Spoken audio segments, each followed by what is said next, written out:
And good morning, good afternoon, good evening, depending on where you sit in the world. My name is Michael Filighera. I am the chief cook and bottle washer over at logicalsignals.com and tradershelpingtraders.com.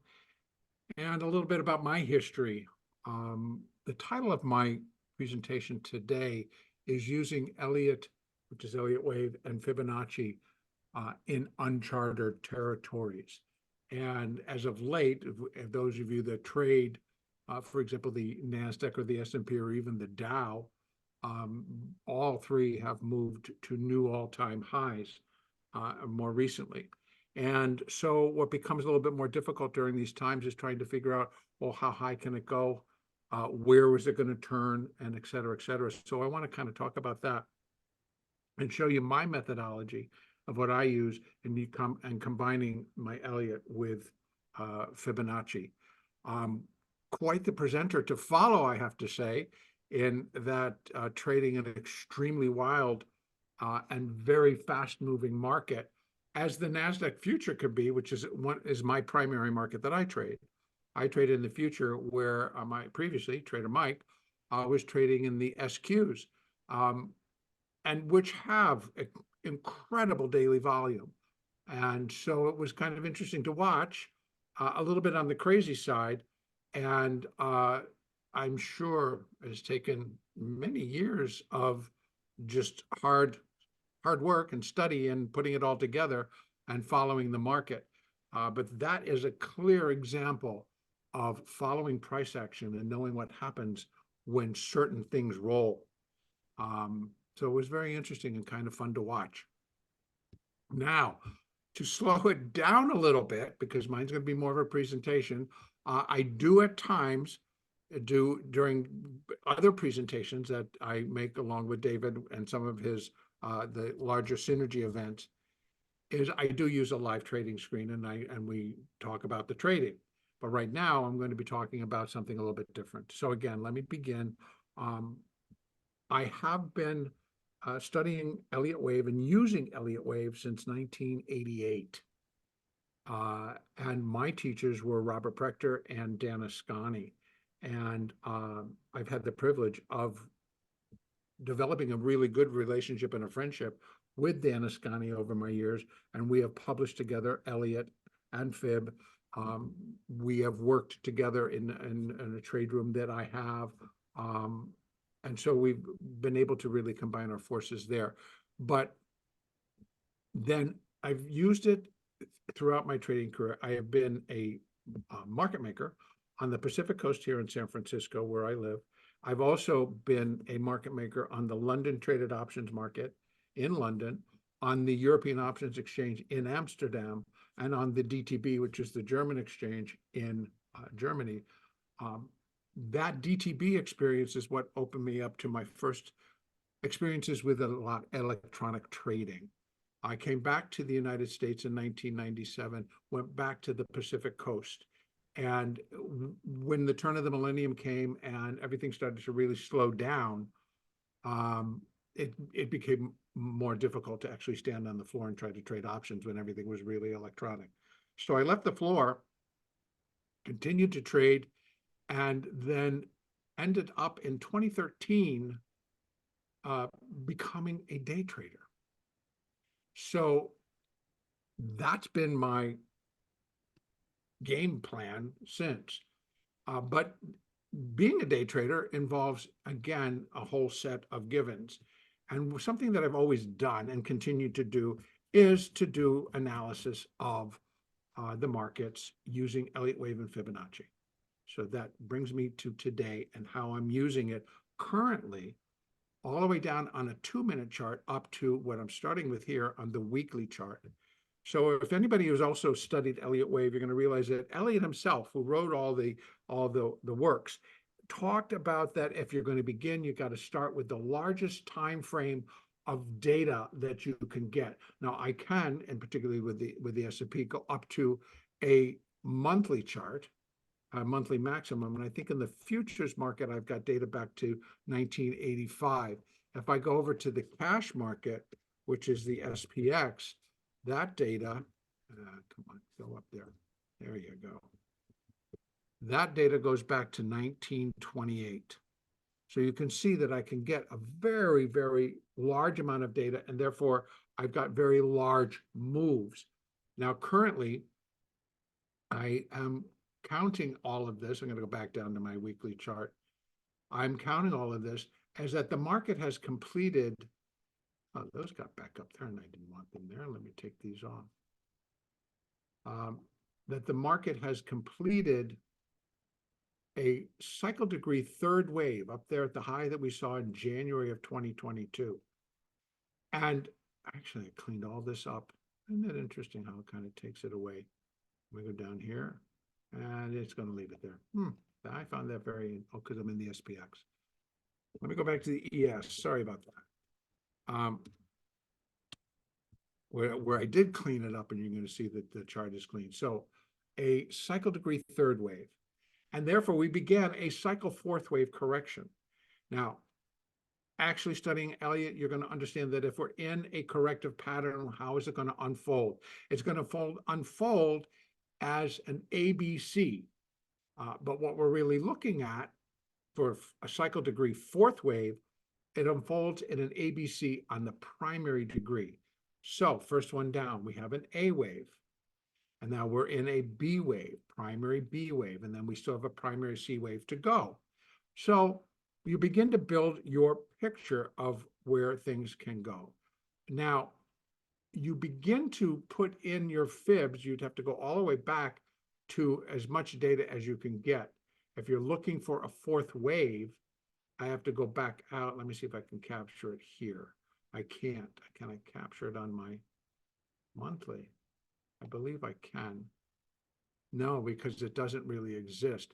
So I went again, I'm going to show you, that's why I went out to the month, to the SPX chart to get my first lines to where I felt that this market could correct back to.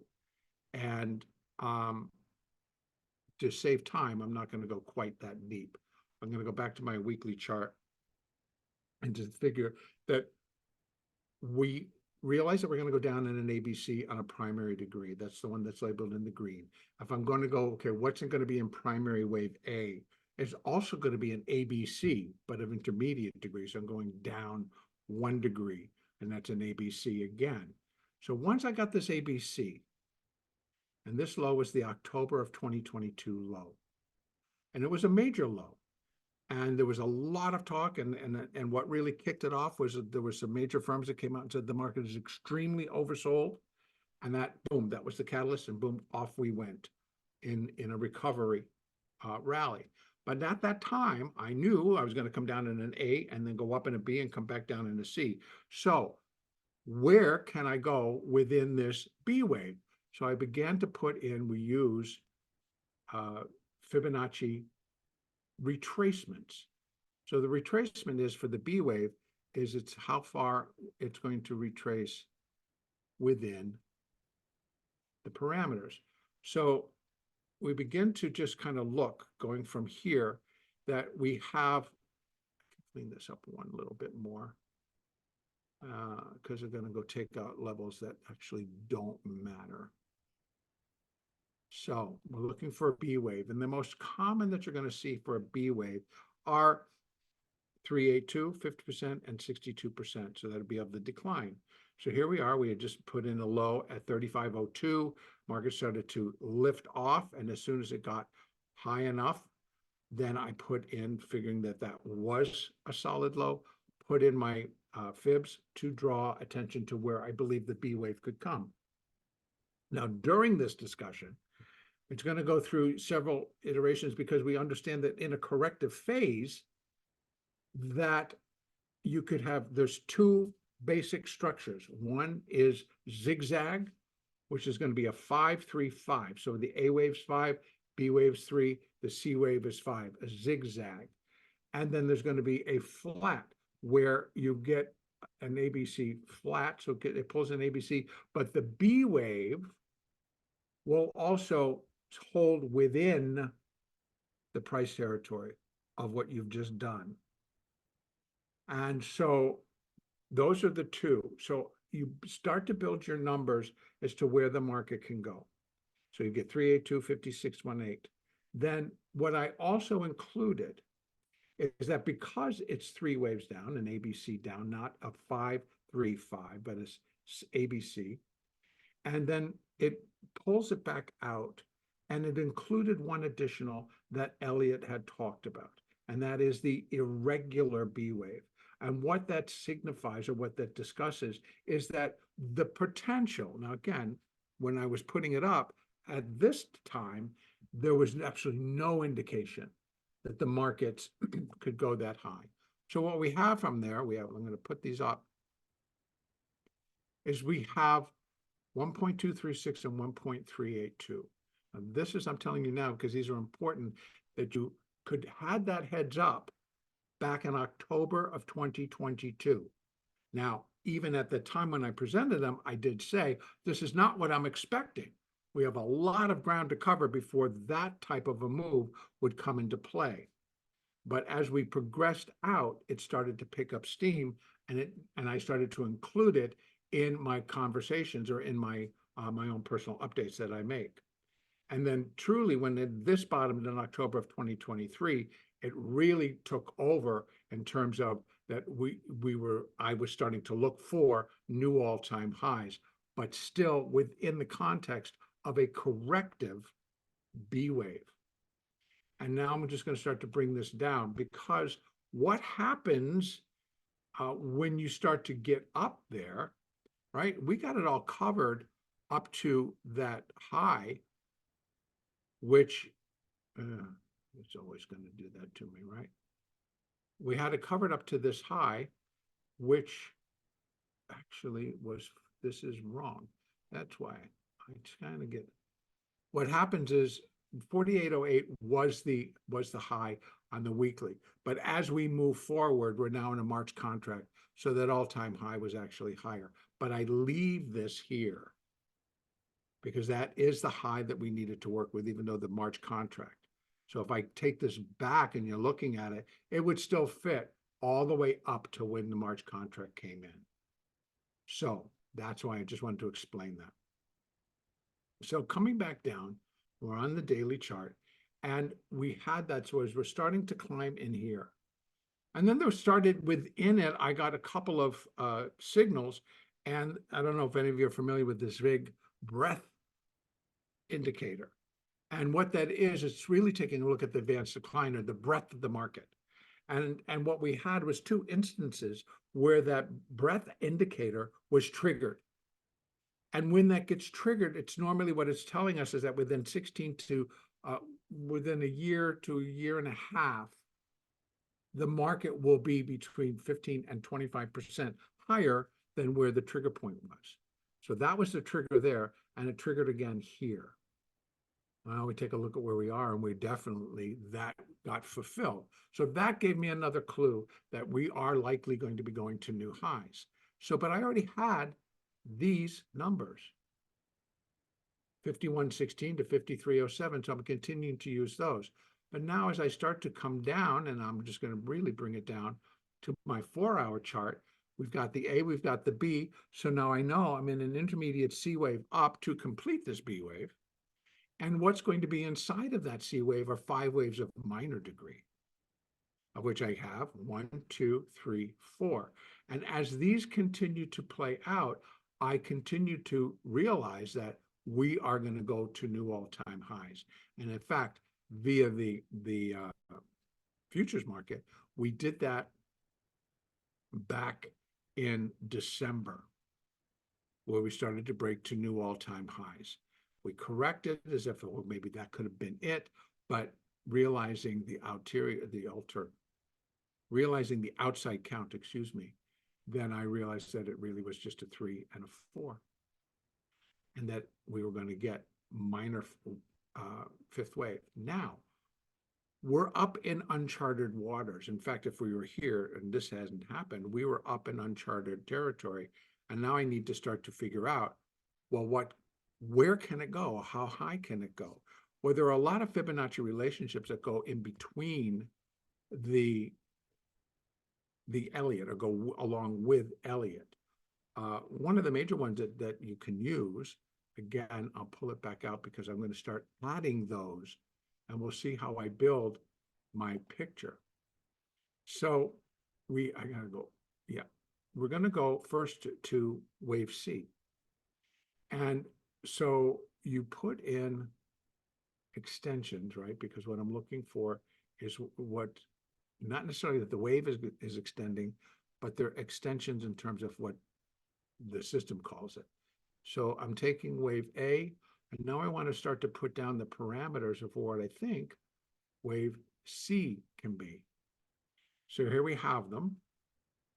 And the most common relationship between a C wave is to the A wave. So what's still in progress, its most common is relatable to this one.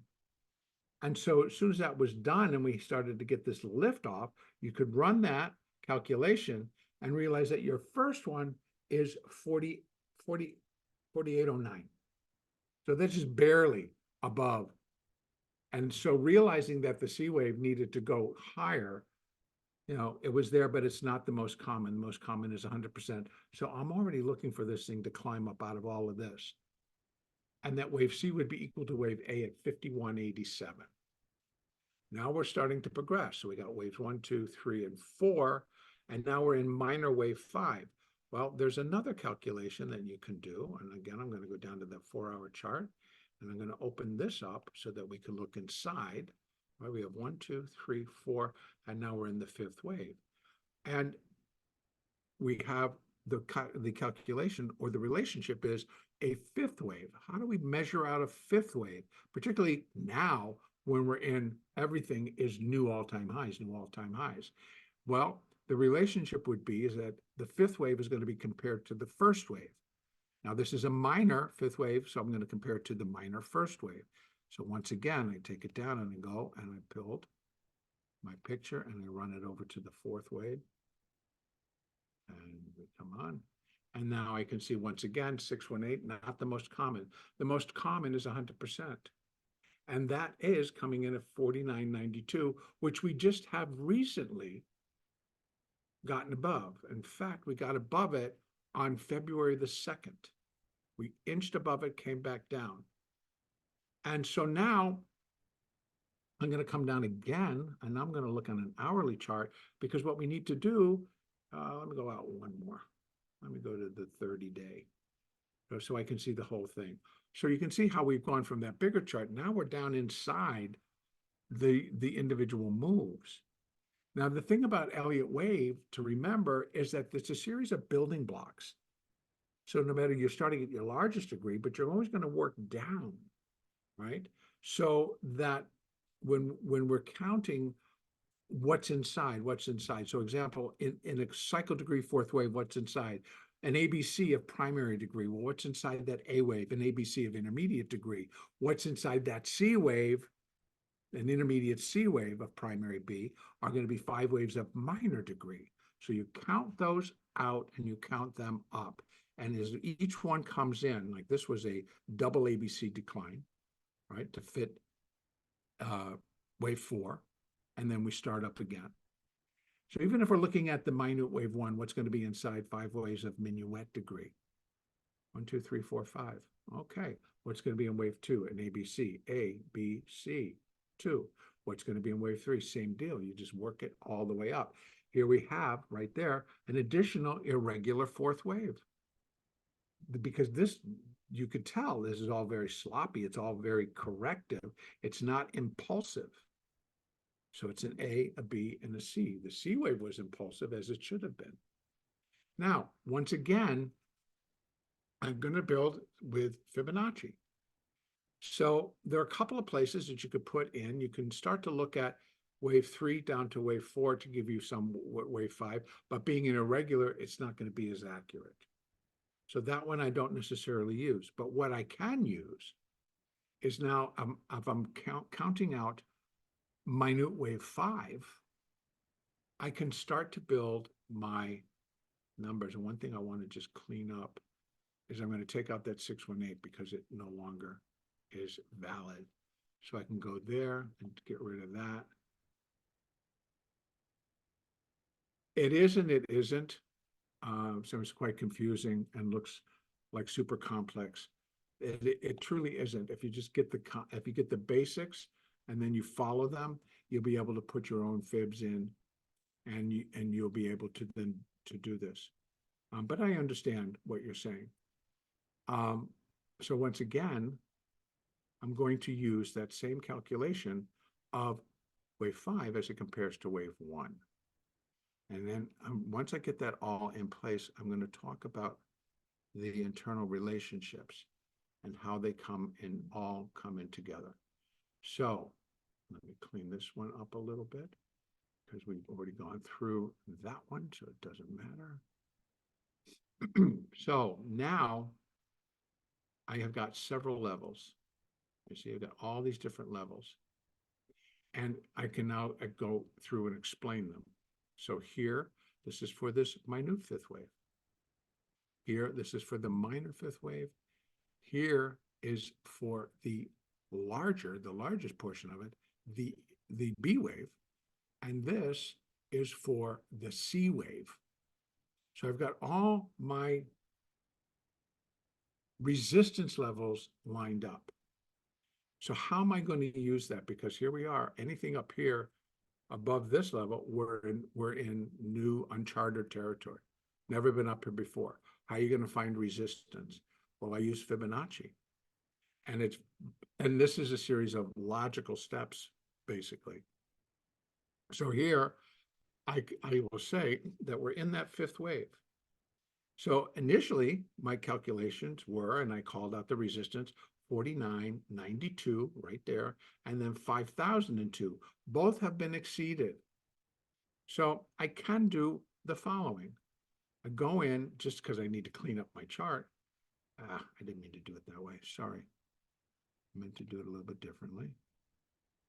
Let me go back over here, put that back up, and then I'm going to edit it. So I'm going to take out these two because they've been exceeded. And here, I leave that in because it's a support level, but now because I'm trying to determine upside, I'm going to remove it. I can always put it back. It's easy to put it back on the chart. Now I'm getting a clear picture of what's the potential for the market over the near term. So again, what I have is minute wave 5. It's already exceeded 100%. So what's the next step? 5,088. And remember that each one, it all follows pattern because that fifth wave is going to consist of 5 waves of minuet degree of 1, 2, and maybe wave 3 might be done today, but I don't think so. I think it's got one more little new high. Then we can put on additional Fibonacci levels for as this move progresses. So again, bringing this back down. What I can say to begin with is that all of the givens for the minor wave 5 have actually been met. So as each one of these completes, it will in turn complete, which will in turn complete as we go up. So for the C wave, yeah, 5187, but what really comes down to become more important with that particular move was going to be the structure. The structure will take precedence over the fibs.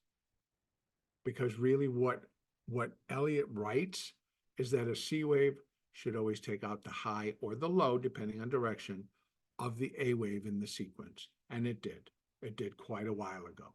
So that's been met. Now I'm working on structure. And I could see if once I can count 5 waves up and it's clean and all the I's are dotted and the T's are crossed, so to speak, then I'm going to realize that, well, I should be able to get in there. And when I meet up with resistance, so again, bringing it back down to that lower chart, what I'm now looking for is clusters to where this could finish up. Like right now, there's a small cluster right here for minute wave 5 at 5,088 because it's close if it should just pop a little bit and get up closer to 5,100, then there's a small cluster. One is to complete the minute wave 5, which I already know that minor wave 5 would complete right there because the structure is done. Now, in honesty, what I'm thinking is that we have 1, 2, and this third wave. I think we get a strong enough pop and it gets closer to there, so we'll just be completing wave 3. Well, understanding Elliott, you know that there has to be 5. Within this minute wave 5, there has to be 5 waves. If I only got 1, 2, 3, 4, 5, well, these become very realistic. If we should find we're in a situation where the market finds its legs, or there's some catalyst that's going to start to drive it even higher, for example, NVIDIA's earnings, or something that comes from the Fed, or just some other positive flow that's going to push the market even higher, then we start to look and go, if it breaks below, let's, for example, minute wave 5, the level before we can count 5 breaks above 5,088. Well, if we're following Fibonacci, the next level for that is 2.618. So first we have equality, which it exceeded. Then we have 1.618, which is the second most common. The third most common is actually 0.618, but it exceeded that a long time ago. So that's out. And then it moves up to 2.618. And it's really just, it's a product of multiplying fib numbers to get these upper levels. So, but they work, they follow. And as I say, if I'm giving you these in an update, I am not saying that that is where the market is going to go. But technically, these are the Fibonacci levels. And so what I'm also going to try to do is find where do they overlap. Now I'm going to pull it out so we can see these outside ones. Going back just to that 4-hour chart. So here, this is wave C. And this is, excuse me, I got to go out further. What was that one? Oh, that was the all-time high. So that one I actually can take out. That one gets to be a little confusing. There, there, there, and there. They all can come out because we're just looking at these up here because everything else has been met. So sorry about that, confusing myself. So I can understand how it could be confusing. So you do have to be careful at putting together your numbers. So here we moved out. This is that B wave, which is not over yet. So that one we know is the top level. But now we're looking at to see how realistic can that level be. And now you're beginning to see it can be very realistic and even higher. The green one is 1.382. So that's most common. That's second most common in an irregular situation, right? Irregular B waves happen on all degrees. This one just happens to be on a primary degree, so it's quite large. So here we are, we're sitting up here. Now, putting that back. So we have a little bit of a cluster right there in terms of the minute wave 5 and the primary B wave. Now, why does that become a definitive cluster that could complete the whole picture? Well, if it completes minute wave 5, it in turn will be completing minor wave 5, and in turn will be completing the C wave, and therefore in turn completing the primary B wave. So, but if the market continues to move, if the market continues to go higher, then what we're looking at is additional levels where we find clusters. For example, right here between 51.79 and 52.24, we have a cluster for the minute wave, for the minor wave, and for the C wave. That becomes, if this doesn't stop it, this becomes highly favored to be somewhere in between all of this, that the market will find its high and complete the move. Again, if it continues to break, we would be in I'll bring it down so that you can see, we would be in an extended minute fifth wave, and that truly, we're back up here. And if it continued to extend in a blow-off style, well, then you really are looking at 5307. There's some that even have additional numbers above, and they actually print them out there. It's like, well, that's where the S&P is going to go. And I don't go quite that far. There's one that's a 1.618 on an irregular basis, where that B wave would become 1.618 times the length of the A wave. And for that, I got to go back out here. So you have 1.618 for this wave being 1.618 of that wave. Not common, not common. Impossible? Absolutely not.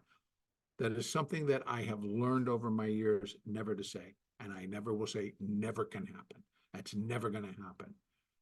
I think it's like, well, it does, but it's not what I would be expecting. So the mark would have to cleanly break above 5307 and basically even above 5463, which again puts us into the minor degree. And this then is the C wave. So the C wave, if it goes full bore, as I say, you have 5812 up here at the top. Then if it's just going to stick to the minor degree and it goes full bore, you've got 5463.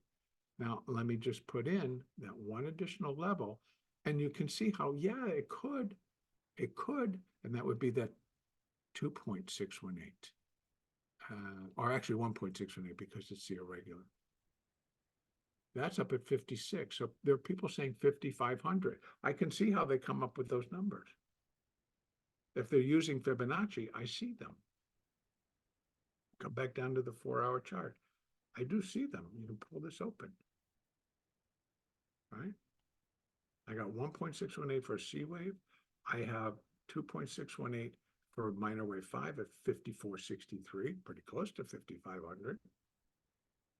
And I have the 1.618 up here at 5615. So you've got a big cluster, but you see how they start to space out? The higher you get, the less resistance you're going to have. It's what I would call like a black hole, because oftentimes when you're even looking at your long-term charts, what you're looking at, you're looking left. Again, if I were to clear all that out, you're looking left. There isn't anything. The high was, for this sequence, was 4808. We're above 5,000. You have to go start looking left. So even if I drop it down and just go to this weekly chart and I look left, there's nothing there. So we're getting into a black hole. So what you must have a methodology. How are you going to measure where all of this is going? Just randomly pick a number out of your hat? That's kind of weird. It's not something I would do. So again, we're just kind of looking at what what's possible. Let me say that. And in the index, I have noticed there are a lot of differences now in what the wave patterns are doing as it relates to how Elliott originally wrote the whole theory. But there are a lot of very basic ones, and they're more based on price action, which is what the previous presenter, Trader Mike, what he was talking about, that's price action. And he's talking about when price action goes in and absorbs, what happens next is that if you watch it long enough, you'll see they hit that and they build it to go up 5 cents. And then he showed you over and over again how that came through and how that worked. That's just, that I would think that what it is just experience. And it can be very valuable experience because he kept presenting it and he was showing you in real time how often it continues to happen in both directions. Now, when I'm using it, even when I'm going all the way down, because I have to tell you, when I'm trading, let me just go back over here. These are the charts that I'm using. And I have totally different charts because I'm be trading on I can change that so I can show you. and over here. And we're going to go to screen sharing. And I'm going to go here and stop my share. And I'm going to go to a new share. And I'm going to put up this screen. And now what you're going to see is a different screen, but this is my trading screen. And on my trading screen, it is these are a 2-minute, a 1-minute, a 5-minute, and a 15-minute chart. And I'm using the same factors, but now I've added some additional things because I'm playing these smaller moves. So what I have in here are things such as moving averages. I have a volume, order volume profile, which presents to me the outer bands, which basically are the high and low from Globex, and also within our own session. But those are the range, the daily range. This would be value area high. That's the point of control. That's value area low. If you know how to use those, they do change as the market does, but they come into play. The point of control is nothing that more than that it signifies the point in the market where buyers and sellers freely meet and do transact. So that's the easy place to transact. There are the heaviest, the most volume of our day is going to go right there, and you can see it on the 15-minute chart. So if I'm going to open that up, and you can see we come across right there, see it? The blue comes all the way out. So the most volume today has taken place up at the high. And it's quite amazing, but that's where it took place. That's just the way it is. So that'll change if we start to really sell off and the volume builds somewhere else. Then it'll shift down. And it's been shifting all day. So you can see here, this morning was down at 17,842, and then it shifted up to there. So these are just the different things that you can use. And then again, you're following price action, because what I'm also going to be watching, again, in a 2-minute or even 1-minute chart, I use a candlestick. These are liquidation zones, right? One selling, one buying and buying. So there's a support, but they can come in there and a seller can liquidate within that zone. You can see where the market is moving up, and you can see how quickly, oops, not going to go. So there's just a lot of things that kind of can go in that you build. And again, I'm saying this because when we're looking at someone such as, Trader Mike, it's following price action. It's following methodology. It's following what you're seeing, what the bigger players are willing to do. You're seeing what the algorithms will do. If this hits, it's going to go bing, bing, bing. Because if the orders are big enough, that's what the algorithm is going to do. It's just going to go and take the order.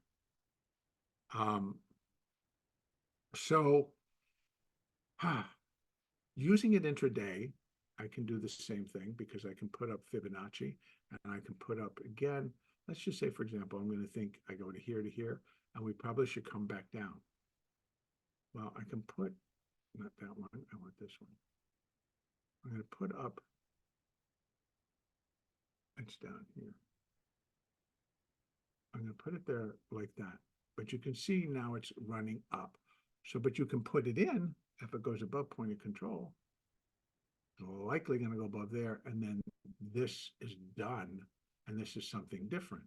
And if that's the case, I can go back and take that out.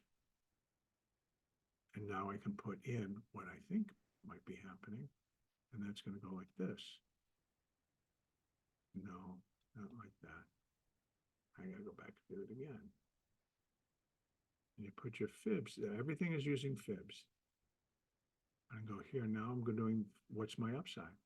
Well, now it's hitting 618, which just sits right at point of control. I would expect the market to bounce around there a little bit, but if it goes through, I'm going to look for 17,887, and then 100%, which is sitting right up at that high. So that's what this would tell me, that we're probably not going to exceed that high just yet. If we do, what do I have? Well, then I come back over to my other screen, and you see I have 17,903. I have that resistance on the NASDAQ. Well, I've been looking for that all day. And in fact, I'm kind of looking for it to complete somewhere in here. This particular pattern up, I'm looking for it to complete up here in this zone. So eventually, I'm looking for it to break. I'm looking for it to break out. And again, if it does, if it does, if it doesn't, it doesn't. But we could sit internally, because as I move out, you see, this is all kind of just like rangy, sitting in the range. And that makes sense, because here I just watch what they're doing. And now I can build my own intraday picture like previous presenter talked about. The Dow is down, the NASDAQ's up. The Russell is screaming higher, which is, it gives you enough information to realize it's like, well, I guess money managers, portfolio managers, and hedge funds are moving money back into the small cap, mid cap stocks. And that's what sits in the Russell. We've seen a lot of money move in to the tech. We see that the Mag 7, which I'm sure all of you guys are well aware of, really is in control of the NASDAQ and the S&P. Within the NASDAQ, it's 7 stocks, folks. 7 stocks are usually can control up to 50% of the move of what's happening in the index, and 30% in the S&P. So that's a lot. That, I think, is pretty heavy. So now you can build trades around this too. And because what I'm looking for, it's like, yep, it's got some room, but I think we might get up to here. Or it could stop here. We come back down and put another leg down. So I got 2 choices. But if I'm going to sell it, I want to see it come back down and break 78. Then I might take a shot. But again, you can build your trades, and I can build them via the fibs. I can build them via moving averages. Depends on your time frame. What I was showing you before is you're taking a little bit longer view. You're looking at an hourly chart. You're looking at a daily chart. So maybe your trading is not, you could be a swing trader in a way, but if you're a day trader, these are the charts you're looking at. You're looking at these smaller time frame charts, and that's what you're trading off to. And when you get moves like this, whoo, and like this, and let me just show you more there. These are all from this morning, when the market started, when they started the buying at 17,825. They took them within a half hour. They took it up to 17,892. Catch that.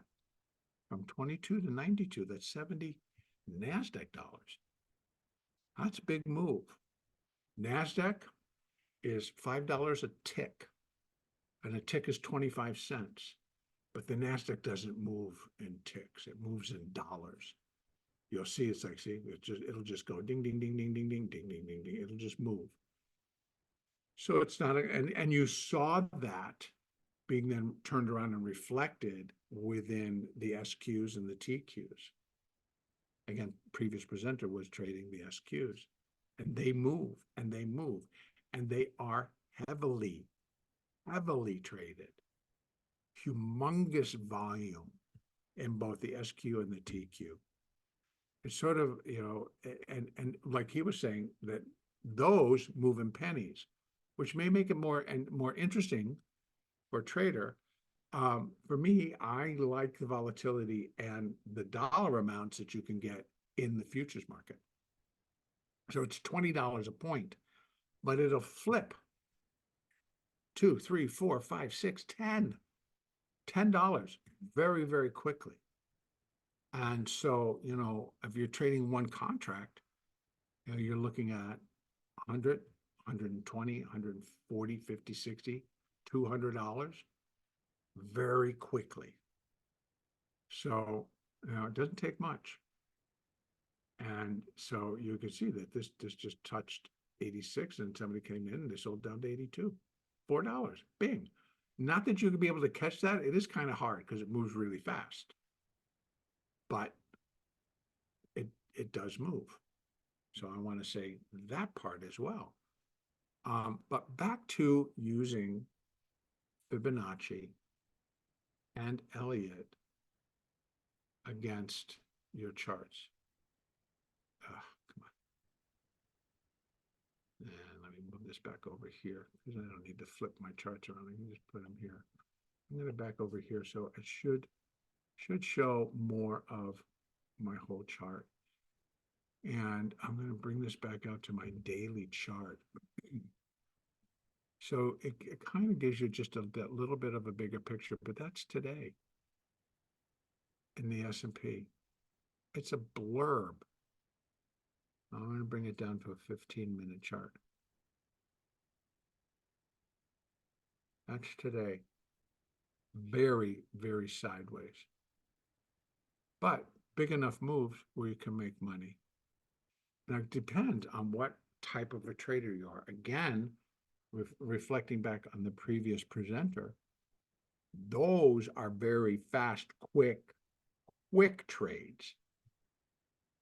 Demands your attention, demands your ability to work on a dome, a super dome, which is what he had there. And you saw how quickly those prices moved, and then being able to balance it out against the book, which is what he was showing the other side, where ARCA is sitting and everybody else is sitting. And then combining that with his time spent or the development that he did on his trading system. And then putting them all together and then doing it.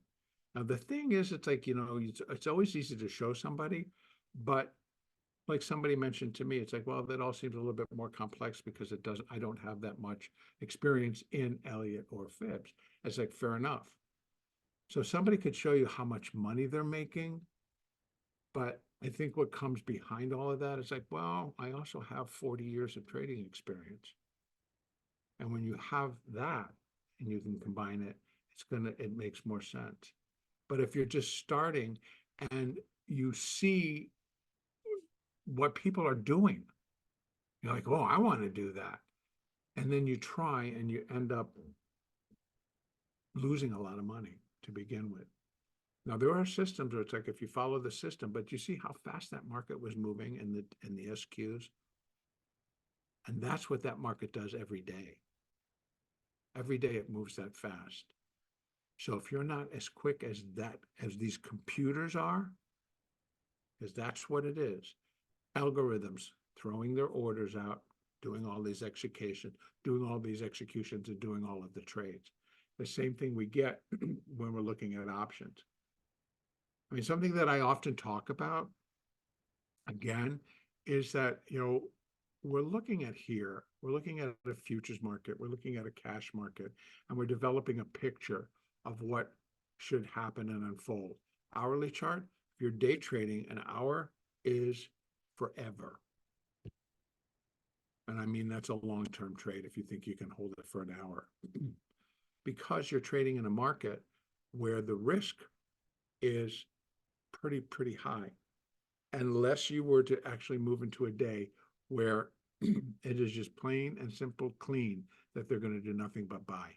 And there are, as you can see, there were days that are just like that. They just turn it on. And those are normally days where fund managers, money managers, portfolio managers, they're shifting. They're shifting a large amount of capital. They're moving capital back into a particular market, a particular sector, and up it goes. And so you'll see it all day long. It's like you see, they come in, and they come in. So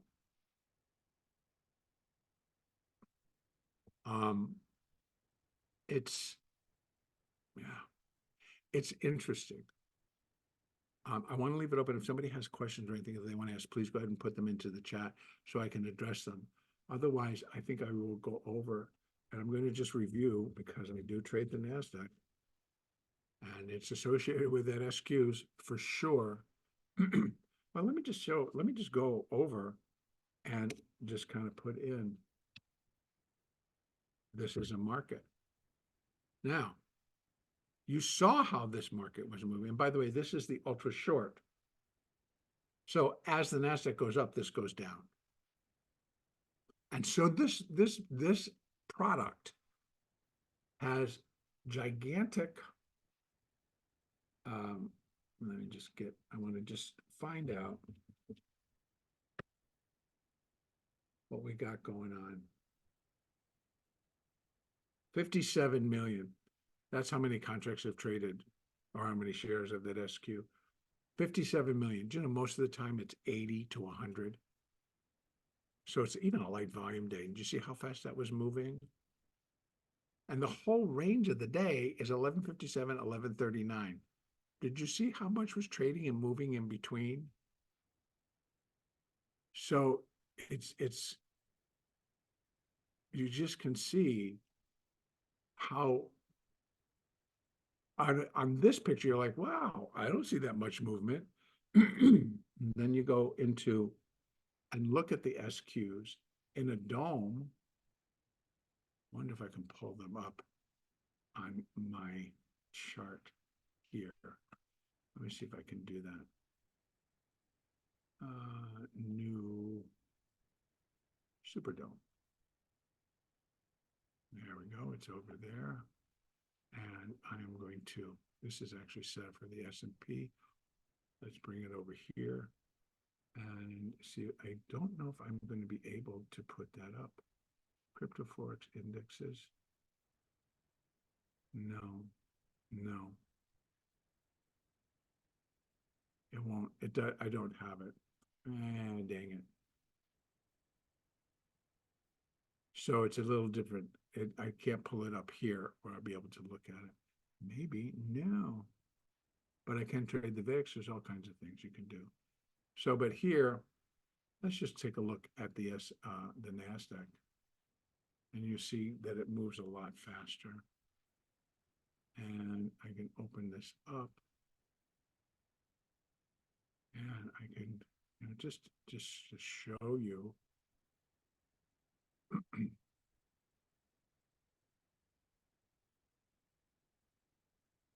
Because that's what you do. A lot of people trade this way, but you can see.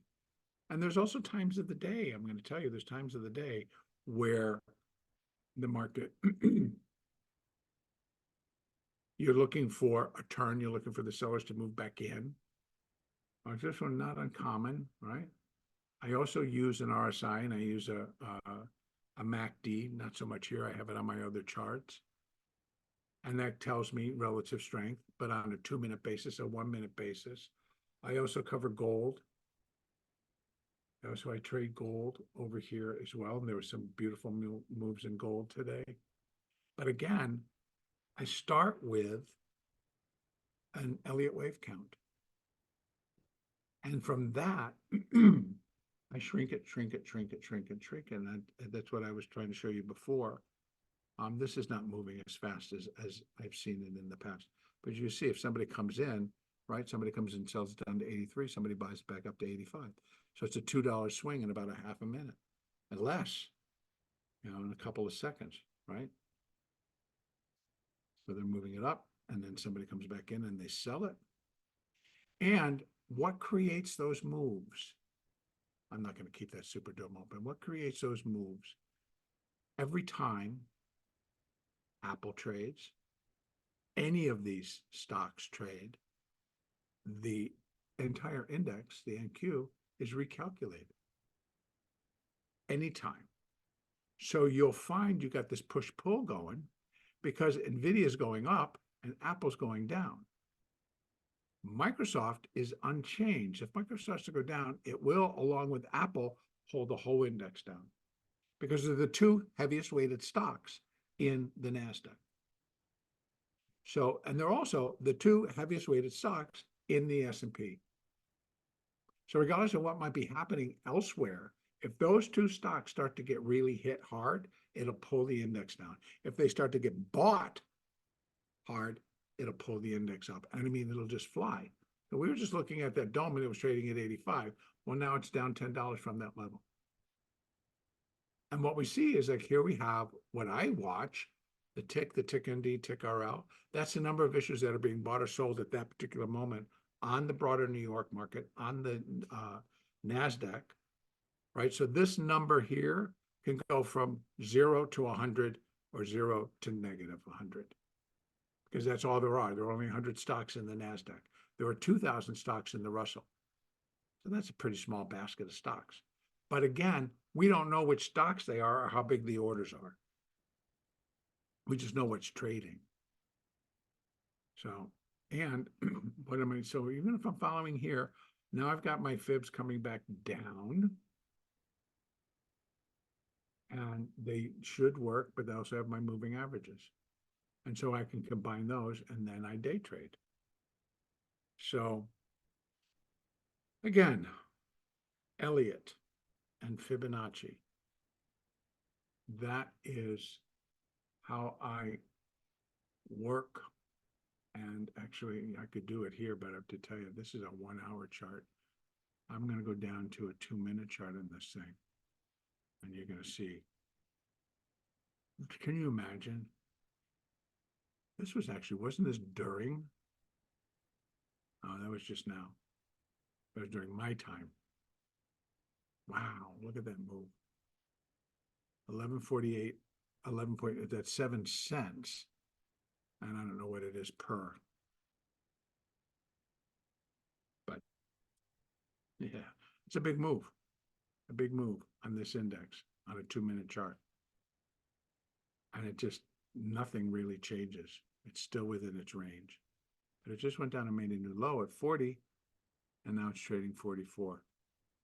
So it's got some great stuff. So again, really?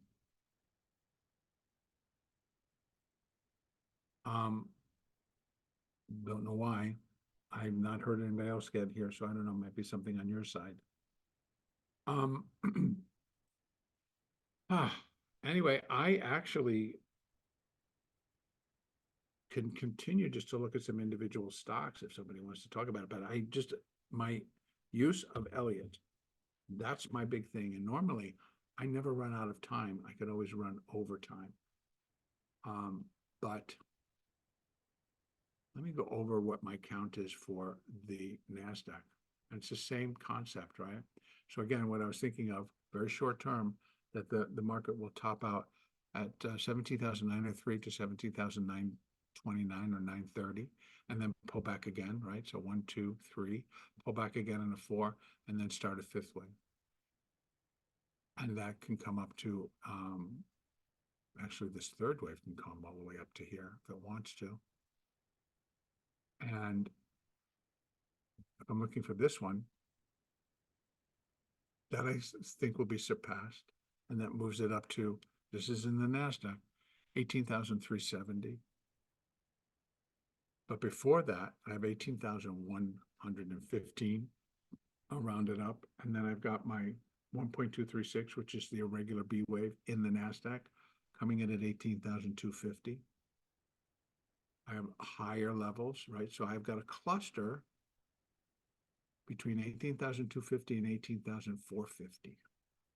And that could be pretty strong. And I've got a double right here at 18,365, 370, right in there. So it raises the bar a little bit that the market is likely going to top out between 18,250, 18,370. Around it, 370, 380. So it's about a 30-point range. And in the NASDAQ, nothing. It can do that really quick. No time at all. Just kind of like bebop, and then it's there. So really, MSTR. Okay. I'll take a look.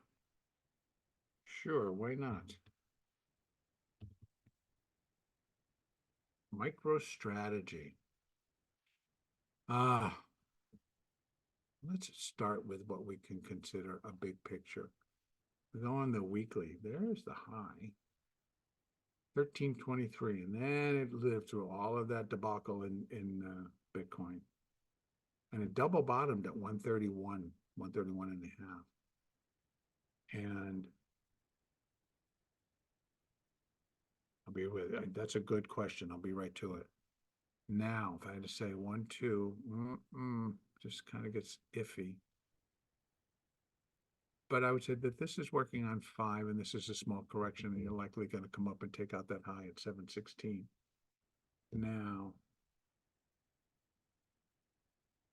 if I had to, oh, I want to do this differently. Sorry, I'm going to go up here, and I'm just going to put on, I'm going to put it over here. It's a double bottom. So right now it has bumped up against the 50% retracement, and that was this retracing that. And if it breaks above that, then you can look for 863.30. And that may produce where we get another swing lower. So if we're going to consider that this is the first leg down, so maybe this is an A wave and we're in a B wave up, then you're going to come in here, maybe as high as there, but my first level would be between here and here, and then you're going to get 5 waves down. So again, if you're looking at the larger picture in the cryptos, particularly Bitcoin, thinking that they're going to have a big correction, then this would also go with it. So that would be my quickie on that. Somebody also asked a question, was like, what is the learning curve for Elliott Wave? To learn the basics really doesn't take that long, and applying them also doesn't take that long. In fact, there are a lot of charting services that you can use where you can start to draw them. That's a 15-minute chart. Like right here, ABC, long. This would be an ABC type of a deal. And let's just say that that's what I want to use something different. I don't use this one that often. Okay, let me go like that. Patterns. There you go. Impulse. So if we're going to label this, and we're just saying 1, that's 1, that's 2, that's 3, that's 4, and then we're working in the 5. And you can put it up there if you wanted to. So you can use other services that will help you count it out real quick. What affects the learning curve is understanding the following. There's one basic pattern for impulse, and that is 1, 2, 3, 4, 5. That's it. So, and wave 2 corrects wave 1, and wave 4 corrects wave 3. There are about 5 rules that you don't break, but you learn those rules. One of them being wave 2 cannot exceed the starting point of wave 1. Pretty logical, right? If wave 2 is correcting wave 1, it can't go beyond the starting point of wave 1, because then it's not a wave. It's not a second wave. It's something else. Wave 4 cannot overlap the price territory of wave 1, because what is it doing? It's correcting wave 3. Well, if it comes down and overlaps wave 1, well, then it's no longer correcting wave 3. The exception is in a triangle pattern. So, and these are all made very clear. So if you can just follow the basic rules. Also, another basic rule is that within an impulse move, labeled 1, 2, 3, 4, 5, waves 1, 3, and 5 are the actual impulse, 2 and 4 are corrective. So out of that, wave 3 is most often the longest and the strongest. But the rule is that wave 3 cannot be the shortest wave out of waves 1, 3, and 5 within that impulse move. If it is, then you're not labeling it correctly, and you'll likely find that you've made a mistake. And how do I compensate for its weaknesses? I don't know necessarily if compensating for the weaknesses of Elliott Wave. I don't know if Elliott Wave is necessarily showing weaknesses as much as it is showing that the analyst needs to understand the market that it's applying it to, and that what are the quirks of the market. And I will say, to compensate for the weaknesses, if you want to term it that way, I have noticed that there are now extensions that are kind of coming in that I would not necessarily be expecting. And then also just that some of the wave patterns are like, wow, this is getting really weird, or we're seeing more triangle type patterns. And you'll find them, if you go back far enough, you'll start to learn that a lot of those are coming in because of just where the market is. So again, I'm counting a cycle degree fourth wave, that cycle degree fourth wave began in January of 2022. So we're already 2 years into this correction, and we are maybe midway because we're getting ready to complete the B wave. So we still have a C wave to do. But my experience with it tells me that C waves can be pretty quick and pretty fast and just get it done. And why? Well, because oftentimes there's going to be a catalyst behind it. And in this case, I'm looking for a C wave down. Well, what could really create some havoc in our market? Well, boy, thank you. We have a humongous list of things that we could choose from. Well, what could kick this market lower? So, and I don't have enough time, but I want to thank you all for listening. And thank you, David, for giving me a few extra minutes here.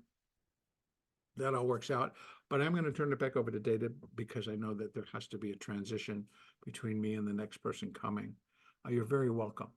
And again, thank you all.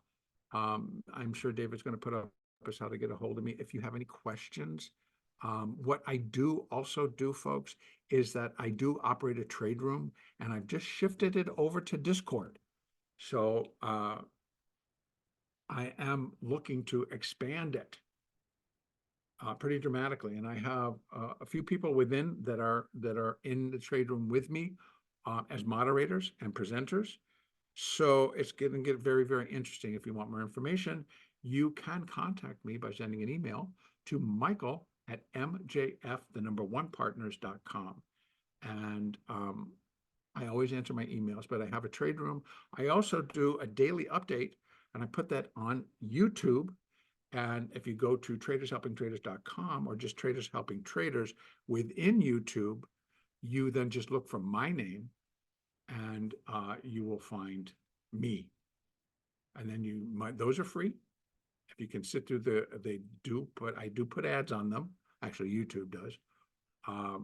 But there's no cost to come in and watch. Again, thank you very much, David.